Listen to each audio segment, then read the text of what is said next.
ان سب کی مصیبتیں ایک طرف، ہمارے نبی کی مصیبت، اب اس درجے کا کمال، اس درجے کی عظمت اور اسے ذہنی اذیتوں کا سامنا ہے جی۔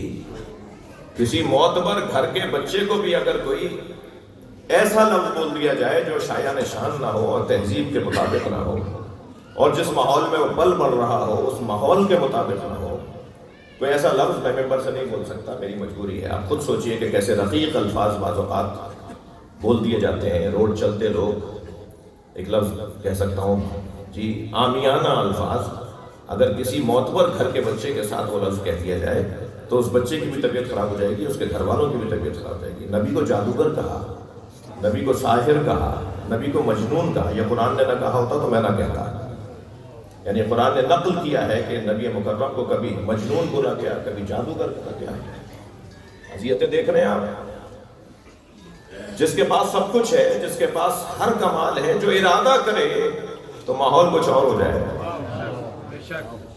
جو ارادہ کرے تو وہ ساری دنیا اس کی، یعنی آپ ذرا کچھ دیر کے لیے میرے بچے جوان غور کریں کہ جسے معراج پر لے جانے کے بعد، جسے اللہ نے کہا وَهُوَ بِالْأُفُقِ الْأَعْلَىٰ، میرا نبی سب سے بلند مقام پہ تھا، جب اس مقام پر پہنچے تو سرکار کو خیال آیا کہ کسی سے جوتیاں اتروائی تھیں میں بھی اتار دوں، تو آواز آئی ہے میرے مصطفیٰ جوتیوں سمیت آؤ۔ تو جو معراج پر جوتیوں کے ساتھ گیا ہو اور اللہ کہہ رہا ہو کہ یہ سب سے بلند مقام پر ہے، تو پھر مجھے کہنے کا حق ہے نا کہ ساری دنیا جس کی جوتیوں کے نیچے ہو، صلوات پڑھ لیں سرکار کی ذات پر۔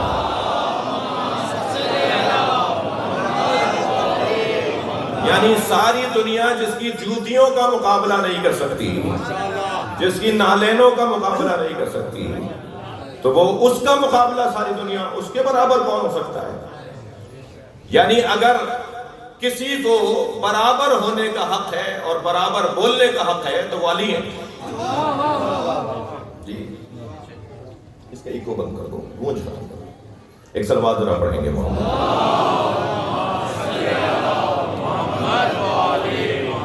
ایک اور بلند صلوات پڑھیں گے،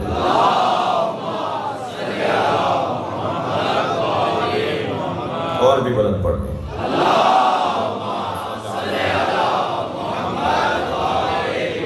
صرف مولا کائنات کو حق ہے کہ مولا کو کہا جائے، مولا کہیں اپنے آپ کو کہ میں نبی جیسا ہوں، اس لیے کہ قرآن نے نبی جیسا علی کو کہا ہے۔ وَقُلْ تَعَالُوا نَدْعُ أَبْنَاءَنَا وَأَبْنَاءَكُمْ وَنِسَاءَنَا وَنِسَاءَكُمْ وَأَنفُسَنَا وَأَنفُسَكُمْ۔ بھئی ترجمہ کریں نا، بولو میرے نبی ان سے کہہ دو ہم اپنے بیٹے لاتے ہیں تم اپنے بیٹے لاؤ، ہم اپنی بیٹیاں لاتے ہیں تم اپنی بیٹیاں لاؤ۔ اب ترجمہ کریں نا، ترجمے میں کیا کرتے ہیں ہمارے والے بھی ذرا جلدی میں گزر جاتے ہیں، ہم اپنے نفسوں کو لاتے ہیں تم اپنے، یہ ترجمہ کہاں ہوا؟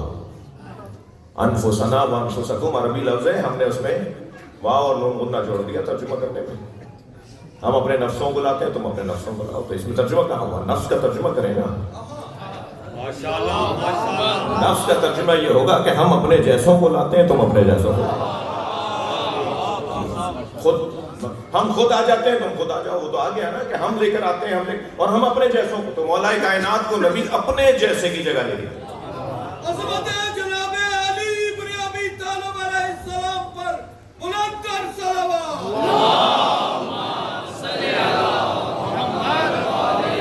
یعنی جو نبی جیسا قرآن، اچھا پھر قرآن میں یہی آیت نہیں ہے، نفس مصطفیٰ بھی اللہ نے قرار دیا ہے، نفس اللہ بھی قرار دیا ہے، نفس اللہ بھی اللہ نے قرار دیا ہے۔ یہ عجیب ذات ہے جسے علی کہتے ہیں، جو سمجھ میں آ جائے وہ علی نہیں ہوتا، جو سمجھ میں نہ آئے وہی علی ہوتا ہے، ہمارے بس کی بات ہی نہیں ہے بھائی۔ یہ جب علیحدہ علیحدہ ہوتے ہیں تو جبریل بھی نہیں پہچان پاتے، اور جب یہ ایک جگہ ہو جاتے ہیں تو پھر اللہ جواب دیتا ہے یہ سب فاطمہ ہیں، ہم فاطمہ، یہ سب فاطمہ ہیں۔ وہ جو سوئے تو نفس رسول، کیا کہا تھا نبی نے؟ میری جگہ سو جاؤ گے؟ تو مولا نے فرمایا میرے سونے سے آپ کی جان بچ جائے گی۔ تو کون سو رہا ہے؟ نفس رسول سو رہا ہے۔ جو سوئے تو نفس رسول، اٹھے تو نفس اللہ۔ وَمِنَ النَّاسِ مَن يَشْرِي نَفْسَهُ ابْتِغَاءَ مَرْضَاتِ اللَّهِ۔ صلوات پڑھ لیں محمد و آل محمد۔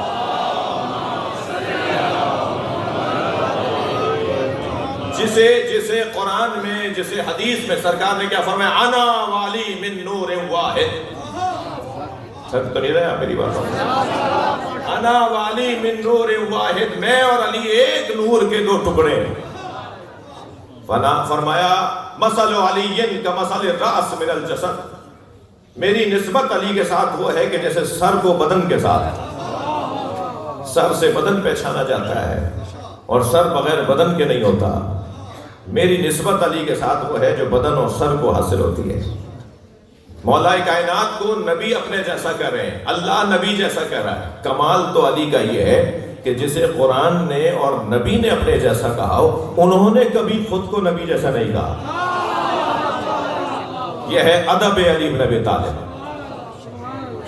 یہ ہے ادب اور احترام مولا کائنات کہ وہ اپنی زبان سے نہیں کہیں گے کہ میں نبی جیسا ہوں، اور اگر کبھی کہیں گے تو کہیں گے انا عبید من عباد محمد، میں محمد مصطفیٰ کے غلاموں میں سے غلام. جس کی غلامی اس درجے کی ہو، اس کی آقائی کس درجے کی ہوگی؟ نعرہ تکبیر، نعرہ رسالت، دونوں ہاتھ بلند کر کے آخری آواز تک نعرہ حیدری. اس کیفیت، ابھی یہ جو باتیں میں قرآن کی آیات اور کچھ احادیث کی طرف اشارہ کرتا ہوں، میرا مطلب مفہوم اس کے بعد والا مرحلہ ہے.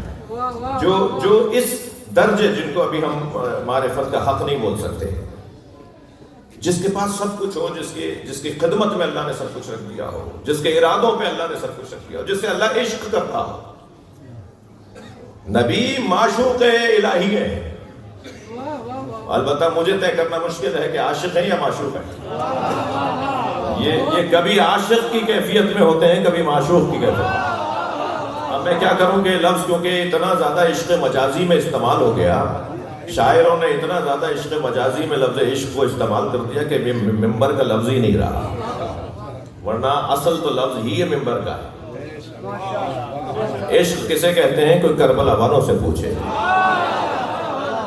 عشق کا مطلب کیا ہے؟ کوئی حسینیوں سے پوچھے.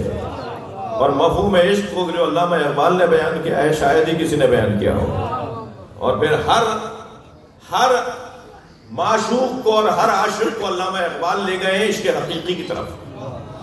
یہ خود بھی انہیں کسی سے پیار ہوا تھا، عشق مجازی ہوا تھا انہیں.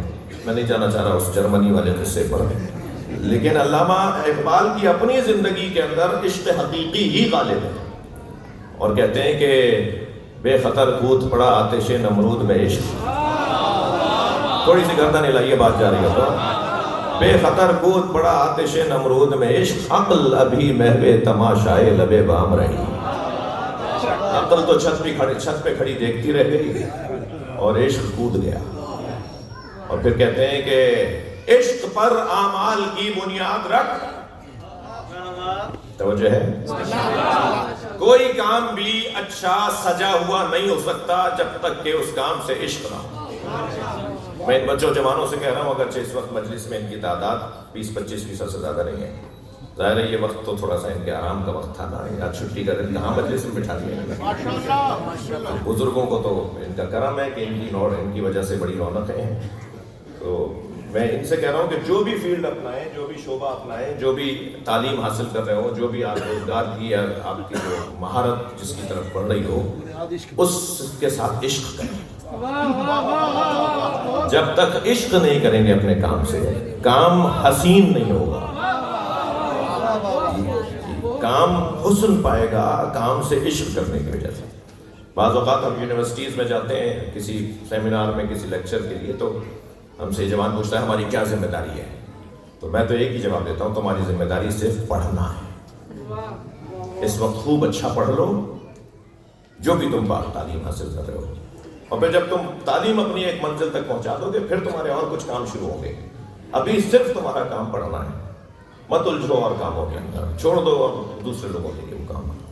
تو علامہ اقبال کہتے ہیں، بڑا حسین دو مصرعے کہتے ہیں کہ عشق پر اعمال کی بنیاد رکھ، عقل کو تنقید سے فرصت نہیں. عقل کے ساتھ چلو گے، اچھا اس کا مطلب یہ نہیں عقل کے خلاف چلنا ہے. یہ عقل اور عشق کا جو جھگڑا ہے نا، بلکہ میں الجھن نہ ہو جائے اس لیے بچوں کے لیے ایک جملہ کہہ دوں کہ جب عقل کمال پر پہنچتی ہے تو اسے عشق کہا جاتا ہے۔ عشق اور عقل کا جھگڑا کب ہے بھائی؟ اگر ہم عشق اور عقل کا جھگڑا کر دیں گے تو پھر یہ تو ہم عقل کے خلاف، اور قرآن کہہ رہا ہے کہ کیا صاحبان عقل اور اکثر ہم لا یعقلون، اکثر تو بیوقوف ہیں، اکثر تو جاہل ہیں، اکثر تو پاگل ہیں۔ اللہ تو تعریف ہی ان کی کرتا ہے جو عقل کا استعمال کرتے ہوں۔ عقل اور عشق میں جھگڑا نہیں ہے، کمال عقل کو عشق کہا جاتا ہے۔ جب عقل اپنے سارے مدارج طے کر لے تو منزل شروع ہوتی ہے جیسے عشق کہا جاتا ہے۔ میری بحث نہیں تھی مگر بات آ گئی ہے عقل اور عشق کی تو ایک جملہ ضرور سن لیجئے۔ عقل کی 4 منزلیں ہیں، تھک گئے آپ؟ عقل کی 4 منزلیں ہیں، اور چاروں منزلیں جب عقل کی گزر جائیں تو پھر ایک منظر بنتا ہے جس میں سوائے تسلیم کے کچھ اور نہیں، اور تسلیم کی منزل ہی عشق کی منزل ہے۔ تسلیم مان لو، ہتھیار پھینک دو، تسلیم ہو جاؤ، قبول کر لو، یہ عشق کی منزل ہے۔ اور اس سے پہلے کی منزل ہے جو عقلوں کی کیفیتوں سے اور عقلی درجوں سے گزرنے کی کیفیت مرحلہ ہے۔ سب سے پہلی عقل کی قسم، جلدی سے نام سن لیجئے کہ تشریح کرنا اس وقت متحمل نہیں ہے ماحول۔ سب سے پہلی قسم عقل کی ہے عقل حیولانی۔ یہ جو چھوٹا سا بچہ ابا دادا کی گود میں بیٹھا ہوا ہے، یہ جو گود میں آیا ہے، جو پیدا ہوا ہے، یہ جو چھوٹے چھوٹے بچے ہیں، یہ سب عقل لے کر آئے ہیں، یہ پاگل پیدا نہیں ہوئے، مگر ان کے پاس کوئی معلومات اگر نہیں ہے تو اس کا یہ مطلب نہیں ہے کہ یہ جاہل ہے۔ اور یہ بھی یاد رہے کہ عقل کی ضد جہل ہے، علم کی ضد جہل نہیں ہے۔ علم کے مقابلے میں جہل نہیں ہے، عقل کے مقابلے میں جہل ہے۔ علم تو ایک مظروف کا نام ہے جس کے ظرف کو عقل کہتے ہیں۔ علم تو ایک ظرف میں اتاری جانے والی شے کا نام ہے۔ وہ ظرف کیا ہے جس میں علم اترتا ہے؟ ظرف ہی نہیں ہوگا تو یہ علم کہاں اترے گا؟ عقل ہی نہیں ہوگی تو یہ علم کہاں اترے گا؟ عقل ظرف ہے، علم مظروف ہے۔ گلاس کو تصور کر لیجئے، اس میں پانی کو تصور کر لیجئے، پانی مظروف ہے، ظرف وہ گلاس ہے۔ بحث تو اصل عقل سے ہونی چاہیے۔ عقل اگر سالم ہوگی تو کیسے عالم نہیں ہوگا؟ اور علم تو آئے گا ہی وہاں جہاں عقل ہوگی، علم وہاں آئے گا ہی نہیں جہاں عقل نہ ہو۔ لہذا عقل کی ضد جہل ہے، علم کی ضد جہل نہیں ہے۔ علم سے تو متعلق اللہ بات ہی نہیں کر رہا، یہ حدیث میں بات ہی نہیں آ رہی۔ جب حضرت آدم کو اللہ نے گفٹ بھیجے حضرت جبریل امی کے ذریعے تو 3 چیزوں کا ہدیہ بھیجا نا، دین، حیا اور عقل۔ اور جبریل نے کہا اے آدم، اللہ نے کہا ان تینوں میں سے ایک چیز رکھنی ہے، ہدیہ 3 بھیجے، کوئی ایک رکھ لو۔ حضرت آدم نے عقل کو لے لیا، تو دین اور حیا جانے لگے تو آواز آئی جبریل کی کہ جہاں عقل ہوگی وہیں دین اور حیا رہے گا۔ آدم سے آنے تھے جو عقل کو لے لیا۔ صلوات پڑھیں نا محمد و آلہ۔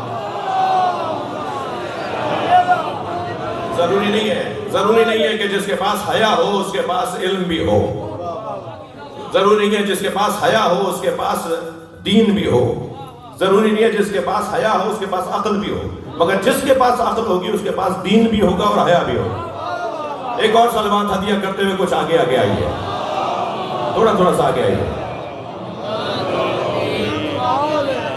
تھوڑا سا آگے آئیے۔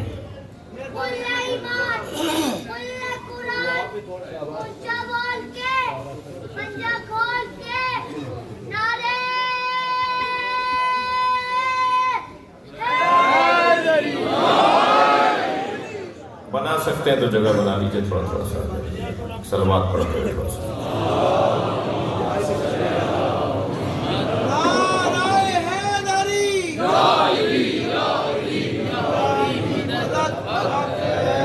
توجہ میرے ساتھ ہے، وقت میرے پاس تنگ ہوتا جا رہا ہے، جلدی کچھ مفاہیم عرض کرنے ہیں آپ کی خدمت میں۔ تو بات ہماری یہ تھی کہ وہ عقل حیولانی، میں نے کہہ دیا تو اس کو پورا کروں۔ عقل حیولانی جو بچوں کی عقل، پیدائشی طور پہ جو عقل لے کر آتا ہے بچہ جو ظرف لے کر آتا ہے اس میں تو خالی ہوتا ہے نا، اس میں کچھ بھی نہیں ہوتا، وہ عقل حیولانی کہلاتی ہے۔ پھر عقل بالفعل بنتی ہے، پھر عقل بالملکہ بنتی ہے، پھر عقل مستفاد بنتی ہے۔ یعنی عقل حیولانی کے اندر عقل بالفعل، اب یہ بچہ بچپنے سے ماں باپ کو دیکھ رہا ہے کہ یہ کرتے ہیں تو یہ ہو جاتا ہے، یوں بولتے ہیں تو یہ ہو جاتا ہے، یہ بچہ دیکھ رہا ہوتا ہے ساری چیزیں، اس کی عقل کے اندر وہ چیزیں آنے لگتی ہیں، وہ چیزیں جمع ہوتی ہیں، پھر یہ ان کے جوڑ جوڑ کے نتیجے نکالتا ہے۔ یہ جب جوڑ جوڑ کے نتیجے نکالتا ہے تو اسے عقل بالفعل کہتے ہیں۔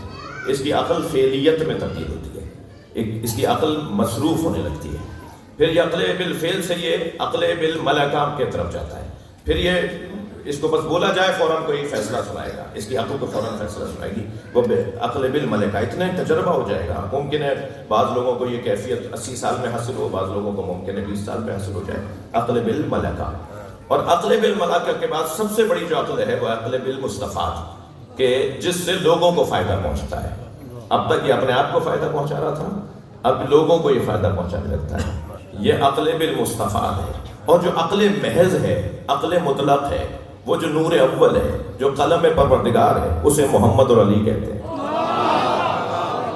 لہذا کیا آواز آئی؟ اول ما خلق اللہ العقل، سب سے پہلے اللہ نے عقل کو خلق کیا۔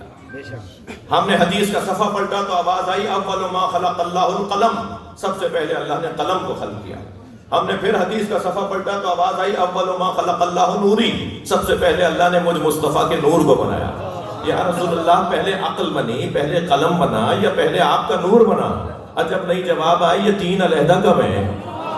جو قلم پروردگار ہے وہی عقل ہے، جو عقل ہے وہی محمد مصطفیٰ۔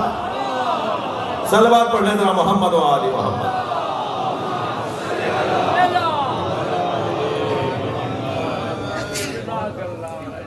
شیخ صاحب میرا صدقہ اتارتے ہیں تو میں ان سے کہہ رہا ہوں کہ جتنے اتارنے ہیں وہ ایک ساتھ اتارتے ہیں۔ سب ساتھ اٹھا کے جواب دیں گے جی، علی حق ہے، علی حق ہے، علی حق ہے، علی حق ہے، علی حق ہے، کرے حیدری کوئی نہیں ہے، نہیں نعرہ حیدری۔ ہمارے یہاں بر صغیر کی جو مجلسیں ہیں نا، وہ آپ کچھ دیر کے لیے ایران عراق مت جایا کریں، کیونکہ وہاں کا رنگ اور ہے، ہمارے یہاں کا رنگ اور ہے۔ ٹھیک ہے، میں خود وہاں کا پڑھا ہوا ہوں، مجھے پتا ہے کہ بعض لوگوں کی اس طرح کی کیفیت میں ذرا مزاج بگڑ رہا ہوتا ہے، تو وہ ذرا پاکستان واپس آ جائیں۔ ہمارے یہاں سنی بھی آیا ہوا ہوتا ہے، ہمارے یہاں ہندو بھی آیا ہوا ہوتا ہے، ہمارے یہاں شیعہ بھی آیا ہوا ہوتا ہے، شیعہ میں وہ بھی آیا ہوتا ہے جو تقلید کرتا ہے، شیعہ میں وہ بھی آیا ہوتا ہے جو تقلید سے کھچا کھچا رہتا ہے، ہمارے یہاں وہ بھی آتا ہے جیسے اب تک نماز پڑھنے کی توفیق نہیں ہوئی ہے۔ تو بھائی مجھ جیسے خطیبوں کی تو بڑی ذمہ داری بنتی ہے، آپ سب کا دل رکھ کے چلوں گا تو مجلس پڑھ پاؤں گا۔ یہ کسی اسکول کی کلاس نہیں ہو رہی ہے، یہ حسین کے مدرسے کی مجلس ہو رہی ہے۔ سب کو پہلے جوڑ لیجئے، پھر آہستہ آہستہ پیغام پہنچے گا۔ صلوات پڑھیں ذرا محمد و آل محمد۔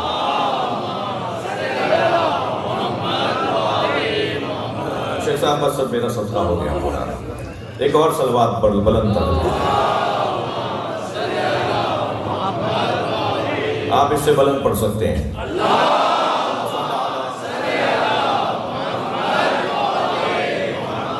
میں اصلی مضمون سے دور ہو رہا ہوں، مجھے آپ اجازت دیجئے کہ میں عقل کی بحث سے باہر آ جاؤں۔ اتنا طے ہے کہ عاشق ہیں یا معشوق ہیں، میں مختصر اگر کروں تو یوں کہوں گا، جب یہ احمد ہوتے ہیں تو عاشق ہوتے ہیں، جب محمد ہوتے ہیں تو معشوق ہوتے ہیں۔ آپ قرآن میں دیکھیے کہ جو لہجہ اللہ نے ان کے ساتھ استعمال کیا ہے وہ عاشقوں والا ہے۔ الف لام میم، ترجمہ کر کے بتائیں کوئی، یا عاشق جانتا ہے یا معشوق جانتا ہے؟ ہم آج تک تو ترجمہ نہیں کر پائے تو تفسیر کیا کریں گے؟ الف لام را کیا مطلب ہے اس کا؟ وہی لکھ دیا ترجمہ نیچے سارے مفسروں نے، سارے مترجموں نے وہی لفظ لکھ دیا نیچے، الف لام را کے نیچے الف لام را ہی لکھا ہے، اٹھا لیجیے قرآن، ترجمہ بھی نہیں کیا ہم نے، کیونکہ یہ عاشق و معشوق کی گفتگو ہے۔ جی مزمل، طٰہٰ، یاسین، یہ کملی اوڑھ لیں تو اللہ کو ادائیں اچھی لگتی ہیں۔ ساری دنیا سے اللہ چاہتا ہے کہ لوگ بستر چھوڑ کے مصلے پر آ جائیں، یہی چاہتا ہے نا ہم سے کہ بستر زیادہ کم کر دو، عبادت زیادہ کرو، یعنی سب سے وہ کہتا ہے کہ بستر چھوڑو اور مصلے پر آ جاؤ، اور اپنے حبیب سے کیا کہتا ہے؟ قم اللیل الا قلیلا، اے میرے مصطفیٰ کبھی آرام بھی کر لیا۔ انہی لہجوں کی آیات میں سے ایک آیت ہے جو میں نے آپ کے سامنے تلاوت کی ہے۔ ارشاد ہو رہا ہے وَلَسَوْفَ يُعْطِيكَ رَبُّكَ فَتَرْضَىٰ، بہت جلد تمہارا رب تمہیں اپنی ایک عطا کے ذریعے راضی کرے گا۔ یعنی نبی مکرم کو 1,23,999 پیغمبروں کی زحمتیں، محنتیں، مشقتیں، مسافرتیں، ہجرتیں، جہاد، گھر بار چھوڑنا، زخم اٹھانا، پریشانیاں دیکھنا، وہ ایک طرف، اور اکیلے سرکار فرما رہے میری مصیبت ایک طرف، ان ساری محنتوں کے تحفظ کی خاطر بار بار سوچتے تھے کہ کیسے بچے گا، کیسے محفوظ رہے گا۔ اللہ نے کہا بہت جلد میں تمہیں ایک عطا کے ذریعے راضی کر لوں گا۔ یہ ساری محنتیں اور تمہاری محنتیں بچانا میرا کام ہے۔ جتنی محنتیں ماضی میں ہوئی ہیں، جتنی محنتیں تم نے کی ہیں، جتنی آئندہ ہوں گی، ان سب کے بچانے کی ذمہ داری میری ہے۔ بہت جلد میں اپنی ایک عطا کے ذریعے تمہیں راضی کروں گا۔ آواز آئی اِنَّا أَعْطَيْنَاكَ الْكَوْثَرَ، ہم نے تمہیں خیر ہی خیر فاطمہ زہرا، وجود مقدس فاطمہ زہرا صلوات اللہ علیہا۔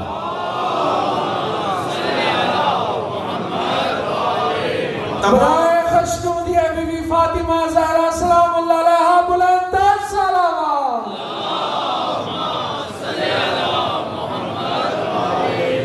تمام تر محنتوں کی ضمانت کو کہا جاتا ہے۔ اب قیامت تک سیدہ کی برکتوں سے تمام محنتیں محفوظ رہیں گی۔ بے شک جی، سب کا اتفاق ہے کہ اس دنیا کو ظلم و جور سے بچانے والا، نجات دینے والا فرزند زہرا ہے۔ سب سنی شیعہ کا اتفاق ہے کہ عدل و انصاف اس دنیا پر حاکم ہو، اس منظر کو دکھانے والا اور بنانے والا سیدہ کا فرزند امام مہدی ہے۔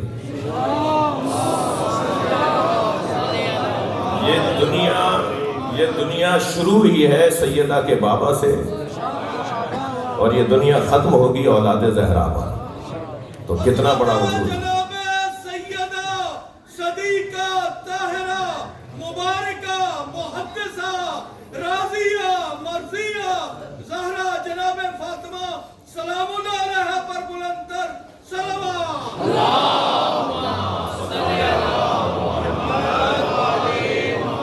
تمام تر محنتوں کا عنوان ضمانت جناب زہرا کی ذات ہے۔ بی بی صرف خواتین کے لیے نمونِ عمل نہیں ہے، بی بی ہر صاحب فہم کے لیے نمونِ عمل ہے۔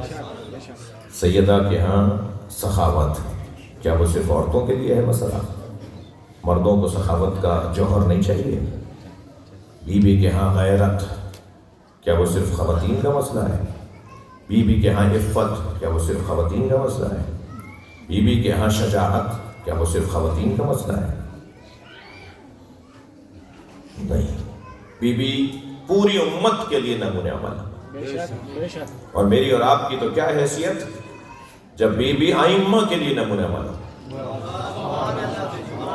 لی اسوۃ فی ابنۃ رسول اللہ، یہ امام زمانہ کا حدیث کا جملہ ہے، ان کے فرمان کا جملہ ہے۔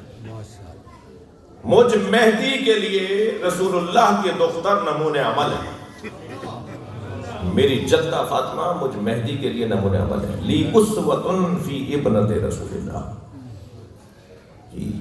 امام یازدہم امام عسکری فرمائے نحن حجج اللہ علیکم، ہم امام تم پر اللہ کی حجت ہے، وجدتنا فاطمہ حجت اللہ علینا، اور ہماری جدہ فاطمہ ہم اماموں پر اللہ کی حجت ہے۔ یعنی ہر امام ہمارے لیے حجت خدا، اور حجت خدا پر حجت خدا جناب زہرا کی ذات۔ اللہ اکبر، اس سے ذرا بلند بات کر دوں۔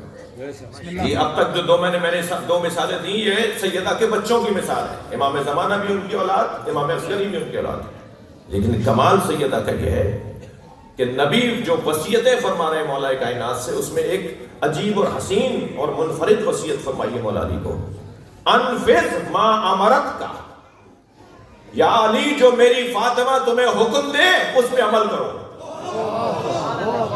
اللہ اکبر، یہ کوئی معمولی بات ہے؟ یہ جواب بھی ہے اس مسئلے کا کہ گھر میں مولا تھے تو سیدہ دروازے پہ کیوں گئی؟ گھر میں مرد ہو تو خواتین دروازے پہ نہیں جاتی ہیں. جنہوں نے ہمیں تہذیب سکھائی، جنہوں نے ہمیں ادب سکھایا، مولا جب گھر میں تھے تو سیدہ دروازے پہ کیوں گئی؟ انفذ ما امرت کا، یا علی جو میری فاطمہ حکم دے اسے مان لینا. اور حکم یہ تھا علی آپ گھر میں رک جائیے، میں دروازے پہ جاؤں. جی معمولی بات نہیں ہے. ساری دنیا کی بیگمات اپنے شوہروں پر فخر کرتی ہیں. دھیمے سے کہتا ہوں اللہ کرے ایسا ہی ہو.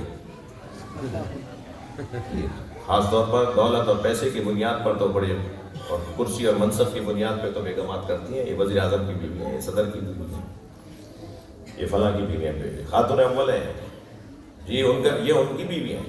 اور وہ کہتی ہیں میں ان کی بیوی ہوں، میرے شوہر ہیں. ساری دنیا کی بیگمات اپنے شوہروں پہ فخر کریں. یہ واحد جوڑا ہے جو شوہر فخر کرتا ہے میں فاطمہ کا شوہر ہوں. مولا علی فرماتے ہیں کہ میں فاطمہ کا شوہر ہوں. بہت بڑا مقام ہے، بہت بڑی عظمت ہے. عنوان فضائل میں میرے پاس وقت تنگ ہو گیا، لیکن عزیزان گرامی عجیب ذات ہے کہ چادر میں آ جائیں اور جبریل پوچھیں کہ یا رب ومن تحت کے ساتھ، اے اللہ چادر کے اندر کون ہے؟ تو اللہ نے بھی جواب دیا ہے. تو یہ جواب دیا ہم فاطمہ. تو اچھا جملہ پورا ہے یہ، یعنی اس کے بعد اگر جملہ نہ بولا جائے تو جملہ یہ پورا ہے. جیسے وہ ثبوت ہے، جملہ تامہ ہے، جملہ اسمیہ ہے، بات پوری ہے. ترجمہ یہ ہوگا یہ سب فاطمہ ہیں. جی جب یہ علیحدہ علیحدہ ہوتے ہیں تو حسن حسین علی محمد فاطمہ حسن حسین ہوتے ہیں، اور جب یہ ایک ہوتے ہیں تو سب فاطمہ ہوتے ہیں. فلما اکتملنا، بی بی فرما رہی ہے جب ہم کامل ہو گئے تب جبریل نے پوچھا تھا کہ یہ چادر میں کون ہے؟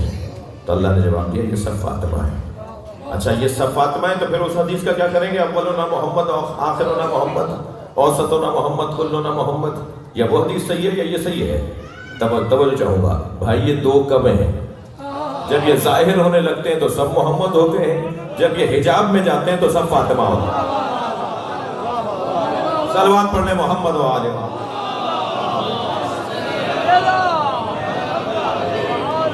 مگر وہ بی بی جو مردوں کے لیے نمونہ عمل ہے، ہر زاویے سے، ہر پہلو سے، وہ بی بی خواتین کے لیے خاص طور پر انعام الہی ہے.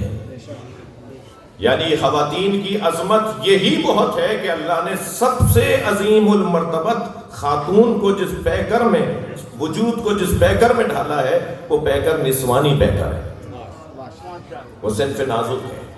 بلکہ آیت اللہ خمینی کا بڑا حسین جملہ ہے. وہ فرماتے ہیں کہ 1,24,000 نبی مرد، امام سارے مرد.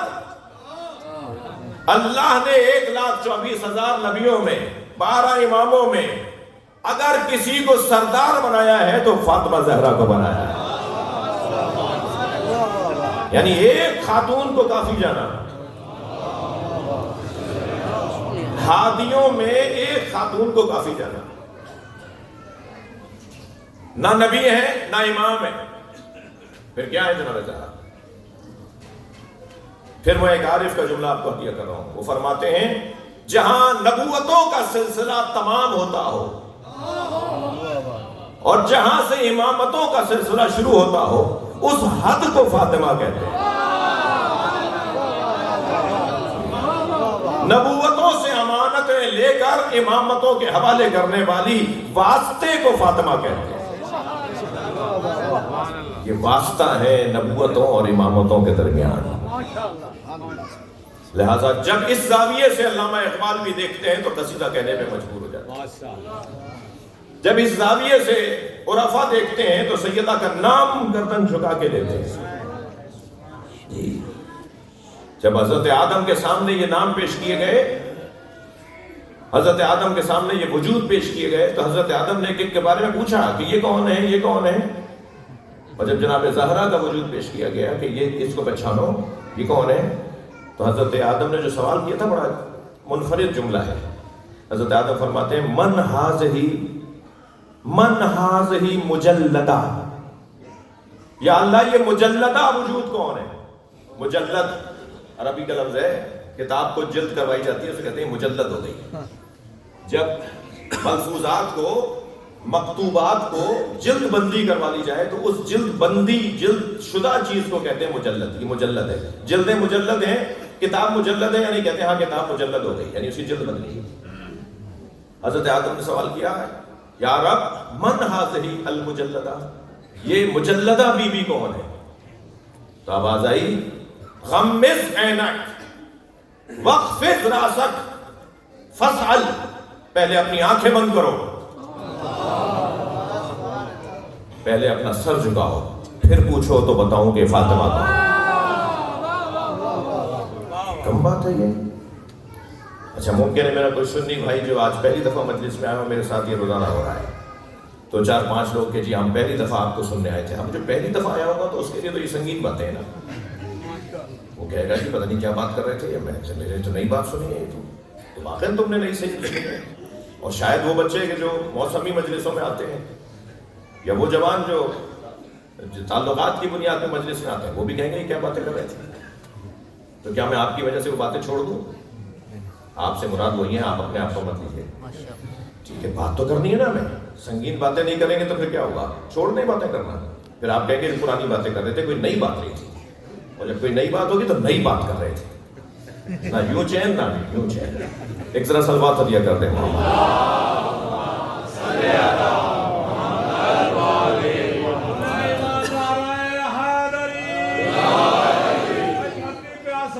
ستارہ ہے فاطمہ, دھرتی پہ آسمان کا ستارہ ہے فاطمہ, نور خدا تو سارے کا سارا ہے فاطمہ. سجدے میں جاگ جاگ کر تو کرتا ہے کیا تلاش, وہ لیلۃ القدر جو زہرا ہے فاطمہ. جو کربلا جانا چاہتا ہے, خدا کی قسم انکار ولایت لکھا جائے گا جس نے سیدہ کو سلام نہ کیا. پورے 14 سیکنڈ کے لیے لبیک یا حسین, لبیک یا حسین, لبیک یا حسین, لبیک یا حسین, لبیک یا حسین, لبیک یا حسین, لبیک یا حسین, لبیک یا حسین. بلند صلوات. اللہم صلی علی محمد وعلی محمد. ان کی تسلی کے لیے, ان بچوں کی تسلی کے لیے, ان میرے نئے آنے والے بھائی کے لیے میں ایک حدیث کا سہارا لے رہا ہوں جو سنی شیعہ نے لکھی ہے. ناراض تو نہیں ہو رہے آپ مجھ سے؟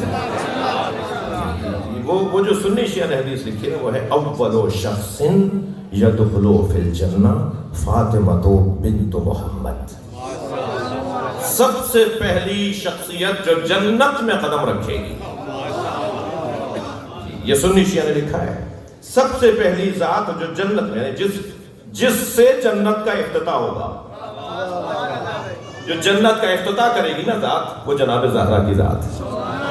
اول شخص یدخل فی الجنہ فاطمہ بنت محمد. سب سے پہلی شخصیت جو جنت میں قدم رکھے گی وہ جناب زہرا کی ذات ہے. سوال یہ ہے اس حدیث کے بیان کرنے والے مصطفیٰ سرکار سے, یا رسول اللہ سب سے پہلی شخصیت جو دنیا میں قدم رکھ رہی ہے وہ تو آپ ہیں. جو آغاز خلقت میں سب سے پہلا ہو, سب سے بڑا ہو, کمال انتخاب پروردگار تو یہ ہے کہ اختتام خلقت میں بھی سب سے بڑی شخصیت ہو, جس کی وجہ سے اللہ نے ساری کائنات کو بنایا. جب کائنات لپیٹ رہا ہے تو سب سے بڑی شخصیت تو اسے ہونا چاہیے. تو جواب آئے گا یہ دو کب ہیں, فاطمہ تو بضعۃ منی, فاطمہ میرا ٹکڑا ہے. یعنی آغاز میں مصطفیٰ سرکار کا وجود, اختتام پہ فاطمہ زہرا کا وجود. یہ دونوں ملیں گے, رسول اور بطول ملیں گے تو اسوہ حسنہ مکمل ہوگا. میں اپنے مدعا کو اور روشن کرنا چاہتا ہوں ان بچوں اور جوانوں کے لیے. نبی مکرم کے لیے قرآن مجید نے قاعدہ یہ دیا کہ لقد کان لکم فی رسول اللہ اسوۃ حسنہ, میرا رسول تمہارے لیے نمونہ عمل ہے. جو نمونہ عمل ہیں ساری امت کے لیے, سارے انسانوں کے لیے, وہ جہاں نمونہ عمل ہیں وہاں مرد ہیں. 1 2 4 5 نہیں, سینکڑوں مسئلے ہیں جو مردوں کے علیحدہ ہیں اور خواتین کے علیحدہ ہیں. نبی وہ کام کریں گے نہیں, کر ہی نہیں سکتے بحیثیت مرد جو عورتوں کو کرنے ہیں. اول طہارت سے لے کر آخر دیات تک 52 ابواب ہیں. یہ ہمارا جو مجتہد ہوتا ہے, جو مرج تقلید ہوتا ہے, جس کی تقلید پہ لوگ بعض لوگ منہ چڑھا لیتے ہیں, وہ 52 موضوعات میں پی ایچ ڈی ہوتا ہے. یہاں 2 موضوعات میں ڈاکٹر ہو جائے تو وہ گردن اکڑا کے چلتا ہے.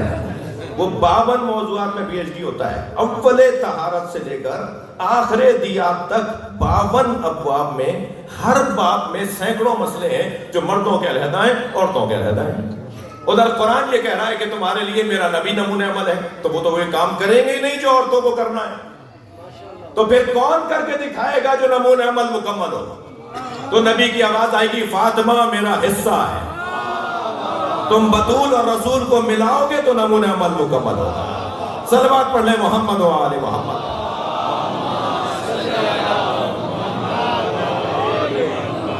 وہ نمونہ عمل ذات جو جنت میں قدم رکھے تو جنت کا افتتاح ہو، ان کے لیے سرکار فرماتے ہیں ابعثوا علی البراق، محشر میں براق پر بٹھا کر لایا جاؤں گا، وَيُبْعَثُ عَلِي عَلَى نَاقَتِي، اور علی میرے ناقے پر بٹھا کے لائے جائیں گے، وَيُبْعَثُ الْحَسَنُ وَالْحُسَيْنُ عَلَى نَاقَتَيْنِ، اور حسن حسین اپنے اپنے ناقوں پر ہوں گے، وَيُبْعَثُ الْأَنْبِيَاءُ عَلَى الطَّوَّابِ، اور ہر نبی اپنی سواری پر ہوگا، اور جب یہ ساری سواریاں سج جائیں گی تو آواز آئے گی فاطمہ کو لاؤ، تبعث فاطمہ امامی علی العذبہ، اور فاطمہ کو عذبہ نامی سواری پر بٹھایا جائے گا۔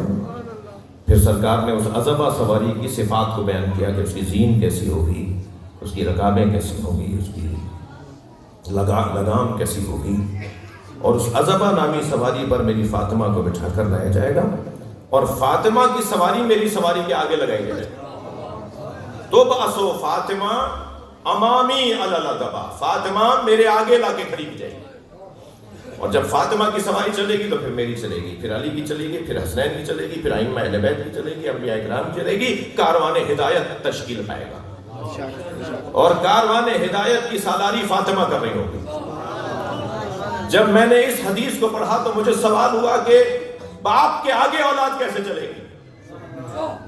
ادھر ہمیں تو حکم یہ ہے کہ باپ کے آگے ایک قدم بھی نہ اٹھاؤ، ادھر حدیث یہ کہہ رہی ہے کہ سیدہ کی سواری آگے چلے گی، تو اس کا حل بھی یہی ہے، یہ دو کب ہیں؟ یہ دونوں ایک وجود ہیں، اب دونوں کا وجود ایک ہے، اور ادب الہی اور ادب حکم مصطفیٰ کا تقاضا یہ ہے کہ اگر انہوں نے کہا آگے چلو تو آگے چلو۔ کتنی دفعہ سنا ہے میرے بچوں نے، الامر فوق الادب، حکم فوق ادب ہے، اگر جس کا ادب ہم پر واجب ہے وہی حکم دے رہا ہو کیسا کرو، اور ادب میں اور حکم میں ٹکراؤ ہو جائے تو کون سی چیز کو آگے کریں گے؟ ادب کو یا حکم کو؟ حکم کو آگے کریں گے۔ جی قبل یدیہا اجلسہا فی مجلسہ، نبی مکرم آگے بڑھ کے جناب زہرا کے ہاتھوں کا بوسہ دیتے تھے اور وہاں لا کے بٹھاتے تھے کہ جہاں خود بیٹھے تھے۔ نقن صاحب کا جملہ ہے، اس خطے کا سب سے بڑا عالم گزرا ہے علامہ علی نقی نقن، حتیٰ ایرانی اور عراقیوں کے اندر ان کا نام چھپ کر لیا جاتا ہے۔ آیت اللہ مراشی نجفی جیسے کو اجازہ اجتہاد نقن صاحب نے لکھ کے دیا تھا، جی آیت اللہ مراشی نجفی جیسے آیت اللہ العظمیٰ کو لکھ کے دیا تھا کہ میں تمہاری تصدیق کرتا ہوں، تم مجتہد ہو۔ توجہ ہے، ہم تو کیونکہ اپنے لوگوں کی قدر ذرا دیر سے کرتے ہیں، اچھا یہ عالم ہے، ہم تو یہ کہہ کے اس کو بیچارے کو ہلکا کر دیتے ہیں۔ اتنا بڑا عالم نقن صاحب فرماتے ہیں، حدیث سنی شیعہ کے ہاں ہے کہ جب جناب زہرا آتی تھی نبی کھڑے ہو جاتے تھے، اور صرف کھڑے نہیں ہوتے تھے، آگے بڑھ کر استقبال کرتے تھے، اور آگے بڑھ کے ہاتھوں کا بوسہ دیتے تھے، اور پھر ہاتھ پکڑ کے لاتے تھے اور وہاں بٹھاتے تھے جہاں خود بیٹھے تھے۔ نقن صاحب فرماتے ہیں حدیث خاموش ہے، خود کھڑے رہتے تھے یا بیٹھ جاتے تھے؟ الامر فوق الادب، بیٹھ جاؤ فاطمہ، اب تمہیں بیٹھنا ہے۔ یہ سب کیوں کر رہے تھے نبی؟ یہ سب اللہ کیوں کروا رہا تھا؟ نبی تو خود کچھ کرتے نہیں ہیں، وہی کے مطابق کرتے ہیں، سب اللہ کیوں کروا رہا تھا؟ تاکہ میری فاطمہ کی قدر تم پر روشن ہو، اس کا احترام رہے، اس کا خیال رہے۔ ایک دفعہ نہیں، 600 کچھ مرتبہ آیت تطہیر کے نازل ہونے کے بعد تقریباً 1.25 سال تک نبی مکرم در زہرا پہ کھڑے ہو کے سلام کرتے رہے، تاکہ آج اس نے نہیں دیکھا تو کل دیکھ لے کہ میں کہاں کھڑا ہوں، کل اس نے نہیں دیکھا تو آج یہ دیکھ لے کہ میں کہاں کھڑا ہوں۔ امت کا کوئی فرد رہ نہ جائے جس نے یہ منظر نہ دیکھا ہو کہ نبی زہرا کے دروازے پہ کھڑے ہو کر